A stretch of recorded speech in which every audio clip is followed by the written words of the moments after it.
2023년 7월 9일 흥업감리교회 주일 예배를 하나님 앞에 올려드리겠습니다. 찬송가 38장 예수 우리 왕이여 함께 찬양하시겠습니다.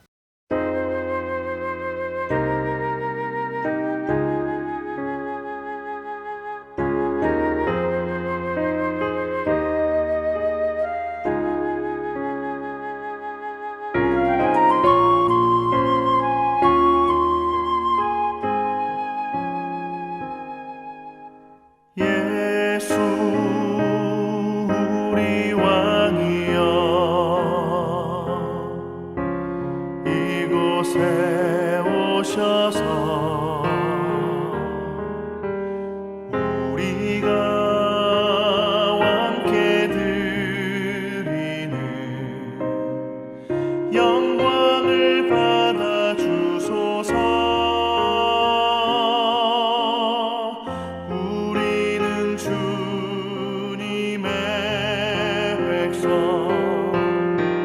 주님은 우리 왕이라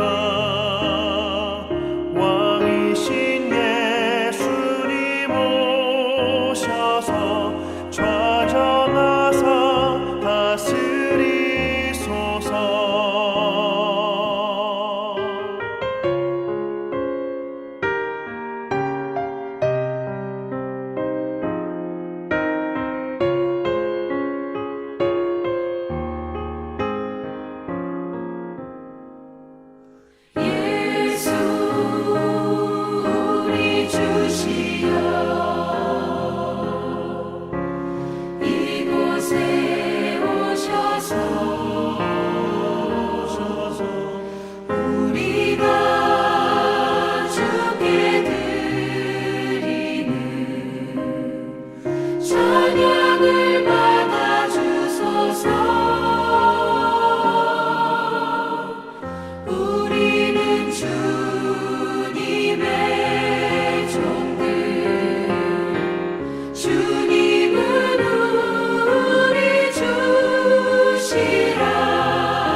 찬송가 486장 이 세상에 근심된 일이 많고 한 장 더 찬양합니다.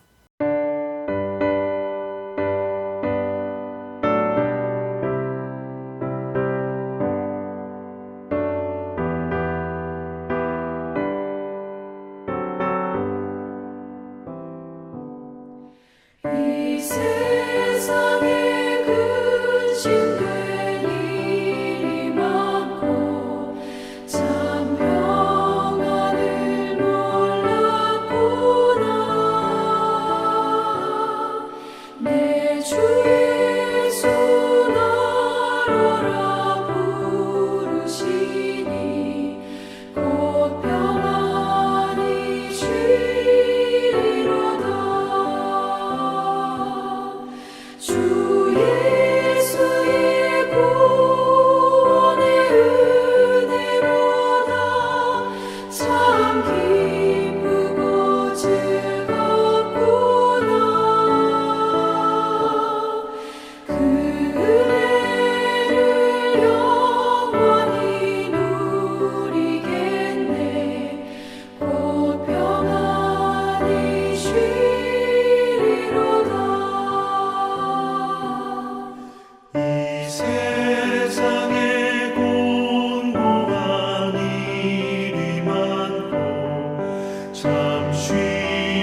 이 시간 하나님이 부어주실 은혜를 사모하는 마음으로 합심하여 기도하기 원합니다. 함께 통성으로 기도하시겠습니다.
오늘 우리에게 주신 하나님의 말씀은 로마서 13장 1절부터 7절까지의 말씀입니다. 말씀 읽겠습니다.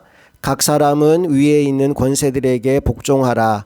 권세는 하나님으로부터 나지 않음이 없나니 모든 권세는 다 하나님께서 정하신 바라. 그러므로 권세를 거스르는 자는 하나님의 명을 거스름이니 거스르는 자들은 심판을 자취하리라. 다스리는 자들은 선한 일에 대하여 두려움이 되지 않고 악한 일에 대하여 되나니 내가 권세를 두려워하지 아니하려느냐. 선을 행하라. 그리하면 그에게 칭찬을 받으리라. 그는 하나님의 사역자가 되어 내게 선을 베푸는 자니라. 그러나 내가 악을 행하거든 두려워하라. 그가 공연히 칼을 가지지 아니하였으니 곧 하나님의 사역자가 되어 악을 행하는 자에게 진노하심을 따라 보응하는 자니라. 그러므로 복종하지 아니할 수 없으니 진노 때문에 할 것이 아니라 양심을 따라 할 것이라. 너희가 조세를 바치는 것도 이로 말미암음이라. 그들이 하나님의 일꾼이 되어 바로 이 일에 항상 힘쓰느니라. 모든 자에게 줄 것을 주되 조세를 받을 자에게 조세를 바치고 관세를 받을 자에게 관세를 바치고 두려워할 자를 두려워하며 존경할 자를 존경하라. 아멘. 오늘 말씀을 읽는 중에 본문 1절 말씀을 읽다가 고개가 갸웃거려 주시는 분이 분명히 있었을 겁니다. 각 사람은 위에 있는 권세들에게 굴복하라고? 그러면 독재자의 말에도 복종하라는 것인가? 불합리한 권력 앞에서 무기력하게 당하고 있으란 말인가? 여러분, 우리가 일단 말씀을 읽을 때 조심할 것이 하나 있습니다. 그게 뭐냐 하면 말씀에 내 감정과 내 기분과 내 기준을 적용하려고 하면 안 된다는 겁니다. 말씀하신 분이 하나님이시기 때문에 일단 그 말씀 앞에 아멘 할 수 있어야 합니다. 그리고 기도해야 합니다. 구해야 합니다. 이 말씀을 주신 하나님의 뜻이 무엇인지, 하나님의 계획이 무엇인지 그 하나님의 마음을 달라고 기도해야 하는 겁니다. 저는 이 말씀을 붙잡고 이번 한 주간 동안 열심히 기도했습니다. 이 말씀을 주신 하나님의 마음이 무엇인지를 알게 해달라고요. 그러면서 1절을 중심으로 앞에 나온 12장의 후반부 내용과 오늘 본문 1절부터 7절까지 내용을 여러 번 반복해서 읽었습니다. 문맥 속에서 말씀을 읽을 때 그 말씀의 의미가 훨씬 더 선명하게 다가오기 때문이죠. 오늘 메시지는 그 과정을 통해 준비가 되었는데요. 오늘 우리들 모두도 같은 중심을 가지고 일단 나의 선입견을 내려놓고 오늘 본문을 한번 살펴보면 좋겠습니다. 우리 1절을 다시 한번 읽어봅니다. 각 사람은 위에 있는 권세들에게 복종하라. 권세는 하나님으로부터 나지 않음이 없나니 모든 권세는 다 하나님께서 정하신 바라. 여기 각 사람은 위에 있는 권세들에게 복종하라 다음에 원어 성경을 보면 접속사 하나가 붙어 있습니다. 바로 가르라는 접속사인데요. 우리말로는 왜냐하면이라는 뜻입니다. 우리가 위에 있는 권세들에게 복종해야 하는데 왜냐하면 그 권세를 주신 분이 하나님이시기 때문이다 라고 말씀하고 있는 거죠. 여러분, 그 권세를 하나님이 주셨다면 그 권세를 패할 능력도 누구에게 있다는 겁니까? 예, 하나님께 있다는 거죠. 자, 어쨌든 하나님이 권세를 주셨어요. 그러면서 하나님이 그 권세자들에게 기대하는 것이 몇 가지 있습니다. 그게 뭘까요? 우리 4절 앞부분만 함께 읽어봅니다. 그는 하나님의 사역자가 되어 내게 선을 베푸는 자니라. 하나님이 그들을 어떻게 쓰고 싶으시대요? 하나님의 사역자가 되어 선을 베푸는 자로 쓰고 싶으시다라고 말씀하고 있죠. 계속해서 6절 말씀을 봅니다. 너희가 조세를 바치는 것도 이로 말미암음이라. 그 다음 그들이 하나님의 일꾼이 되어 바로 이 일에 항상 힘쓰느니라. 그들이 뭐가 되어? 하나님의 일꾼이 되어 항상 이 일, 하나님의 선한 사업에 힘쓰는 자들로 세워주셨다는 겁니다. 만약 권세자들이 받은 권세, 받은 힘을 그렇게 쓰지 않으면 누가 가만히 있지 않겠어요? 예, 하나님이요. 로마서 12장 19절 말씀으로 한번 가봅시다. 내 사랑하는 자들아, 너희가 친히 원수를 갚지 말고 하나님의 진노하심에 맡기라. 기록되었으되 원수 갚는 것이 내게 있으니 내가 갚으리라고 주께서 말씀하시니라. 여기 원수가 개인적으로 나에게 피해를 주는 누군가일 수도 있겠지만 국가 권력이 나의 원수가 되어 나를 괴롭힐 때도 있잖아요. 그 모든 것들을 하나님이 지켜보신다는 겁니다. 그리고 하나님이 반드시 그 원수를 갚아 주시겠다는 거지요. 그러니 너희는 이 땅에서도 하나님 나라 시민답게 그리스도인답게 살아가라고 말씀하는 겁니다. 자, 그러면 어떻게 살아가는 것이 하나님 나라 시민다운 삶, 그리스도인다운 삶일까요? 구체적으로 3가지 말씀이 나오는데요. 첫째, 선을 행하며 사는 겁니다. 3절 말씀을 읽어볼게요. 다스리는 자들은 선한 일에 대하여 두려움이 되지 않고 악한 일에 대하여 되나니 내가 권세를 두려워하지 아니하려느냐. 선을 행하라. 그리하면 그에게 칭찬을 받으리라. 이 말씀은 12장 마지막 21절과도 연결되는 말씀입니다. 뭐라고 했죠? 악에게 지지 말고 선으로 악을 이기라. 예, 우리가 악한 세상에서 승리하는 비결은 오직 하나, 선을 행하는 거예요.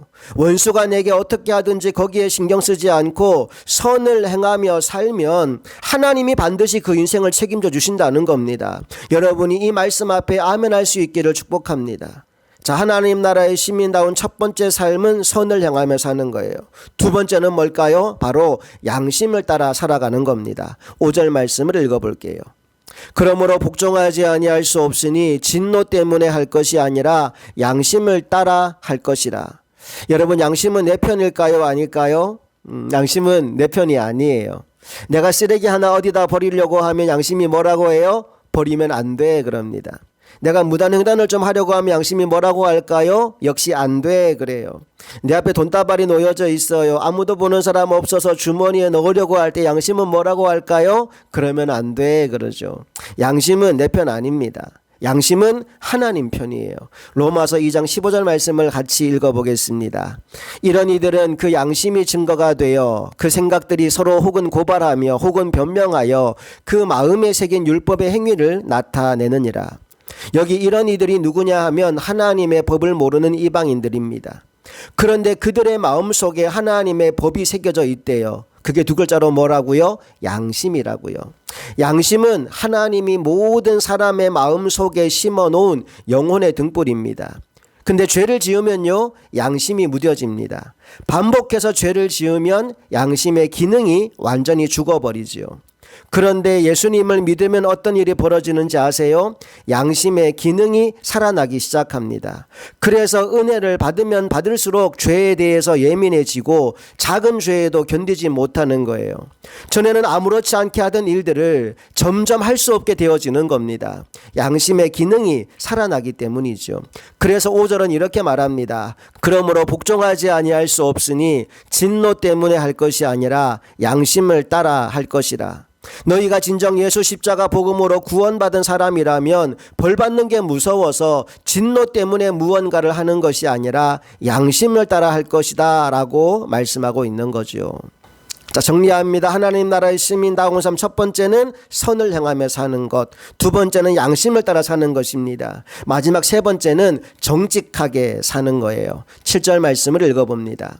모든 자에게 줄 것을 주되 조세를 받을 자에게 조세를 바치고 관세를 받을 자에게 관세를 바치고 두려워할 자를 두려워하며 존경할 자를 존경하라. 말하자면 정직하게 세금 잘 내고 살라 이 말입니다. 여러분 11조 의미를 아십니까? 물질의 주인은 하나님이시죠. 그걸 인정해서 우리가 드리는 예물이 바로 11조입니다. 그런데 11조를 하면서 우리가 잊어버리면 안 되는 게 있어요. 그것은 10분의 1만 하나님의 것이 아니라 내 모든 물질의 주인이 하나님이라는 사실입니다. 이 사실을 내가 인정해야 합니다. 그래서 나의 신앙 고백을 담아 11조를 하나님께 드리지만 10분의 9도 하나님의 영광을 위해 사용할 줄 알아야 합니다. 주일 성수도 마찬가지예요. 모든 시간과 모든 날의 주인은 하나님이십니다. 그런데 내가 주일을 구별하여 하나님께 예배하는 이유는 내 모든 날의 주인이 하나님이란 사실을 내가 주일을 지키는 것으로 신앙 고백하는 겁니다. 그리고 그렇게 신앙 고백을 했다면 나머지 6일도 하나님의 나라와 영광을 위해 살아갈 줄 알아야 합니다. 그게 신앙인입니다. 그런 사람이 세금을 떼먹는다? 말이 안 되죠. 세금을 적게 내기 위해 편법을 쓴다? 안 되는 일이다 이 말입니다. 여러분 세상 사람들이 다 그렇게 한다고 해서 나도 똑같이 하고 살면 안 되는 겁니다. 나는 저와 여러분이 하나님의 말씀을 나의 기준으로 삼아서 믿음의 길을 걸어가는 하나님의 사람들이 다 될 수 있기를 간절히 소망합니다. 오늘은 영화로 말씀을 좀 마무리해 보려고 합니다. Do you believe? 우리말로 신을 믿습니까? 라는 제목의 기독교 영화인데요. 이 영화는 여러분이 정말 하나님을 믿는 사람인지에 관해 질문을 던지는 영화입니다. 여러 등장인물이 나오는데 그중에 바비라는 이름의 소방관 이야기를 함께 나누려고 해요. 어느 날 바비는 사고 현장에서 죽어가는 사람을 만나게 됩니다. 더 이상 그 무엇도 할 수 없는 상황에서 바비는 하나님을 믿지 않는 그에게 복음을 전했고 그는 예수를 영접하고 생을 마감할 수 있게 되지요. 여러분 바비가 잘한 겁니까? 잘못한 겁니까? 너무너무 잘한 거지요. 그런데 그 일 때문에 문제가 생깁니다. 그 죽은 남자의 아내가 바비를 고소한 거예요. 죽어가는 사람에게 억지로 신앙을 강요하여 망자를 괴롭게 했다는 것이 그 이유입니다. 법으로 가면 어마어마한 벌금을 내야 하는 상황이에요. 그나마 감면을 받을 수 있는 방법이 첫째 잘못을 시인하고 사과하는 것, 둘째 다시는 복음을 전하지 않겠다고 서약하는 것이었어요. 바비가 할까요 안 할까요? 안 하죠. 절대 그렇게 할 수 없습니다. 이 일 때문에 아내와의 관계에도 갈등이 생깁니다. 하지만 그렇다고 해서 믿음으로 사는 것을 포기할 수는 없었습니다. 이제 시간이 흘러 재판날이 되었습니다. 결과가 어떻게 되었을까요? 바비의 참패입니다. 상대편 변호인이 써온 조서 그대로 재판은 진행되었고 결국 바비는 재판에서 지고 어마어마한 벌금을 내는 상황이 됩니다. 그리고 돌아오는 길 도로는 다중충돌 사고로 인하여 아수라장이 되어 있었습니다. 그리고 그 사고 차량 중에는 자신에게 벌금을 물게 만든 변호사의 차량도 있었습니다. 그 차량에는 심지어 불까지 붙어 있어서 폭발 직전의 상황이었어요. 바비가 어떻게 할까요? 목숨을 걸고 달려가서 그 변호사를 구하게 됩니다. 나중에 그 변호사가 바비에게 물어봅니다. 당신 왜 나한테 그랬냐고, 내가 믿지 않냐고. 그때 바비가 본인이 암송하고 있던 말씀을 그 변호사에게 들려줍니다. 원수를 사랑하고 너희를 박해하는 사람을 위하여 기도하여라. 말 그대로 선으로 악을 이긴 겁니다. 한편 그날 병원에서는 믿기 힘든 기적사건 하나가 벌어집니다. 암으로 죽은 사람이 그래서 의사가 사망 선고까지 내린 상황에서 다시 의식이 돌아오고 호흡이 돌아오고 생체 리듬이 정상적으로 회복이 되는 겁니다. 당시 바비의 아내가 그 병원에서 간호사로 일하고 있었거든요. 그 모습을 눈앞에서 지켜보고 나니까 하나님의 살아계심을 인정하지 않을 수가 없는 겁니다. 그래서 남편과 화해하고 함께 병원에 있는 채플실에서 기도하는 장면으로 영화가 마무리됩니다. 여러분, 하나님은 살아계십니다. 하나님은 오늘도 역사하고 계십니다. 여러분이 그 사실을 믿는다면 정말 믿는 사람답게 한번 살아보십시오. 선을 행하며 양심을 따라 정직하게 세금도 잘 내고 그래서 선으로 악을 이기는 삶을 살아가는 우리 모두가 될 수 있기를 간절히 소망합니다. 우리 함께 찬송가 516장 옳은 길 따르라 의의 길을 찬양하시겠습니다.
축도합니다. 이제는 우리 주 예수 그리스도의 크신 은혜와 하나님 아버지의 놀라운 사랑과 성령님의 감화, 감동, 역사, 충만하심이 하나님 나라의 시민다운 삶을 살기로 결단하는 사랑하는 모든 성도들의 삶 가운데 이제부터 영원토록 함께 하시기를 간절히 축원하옵나이다. 아멘.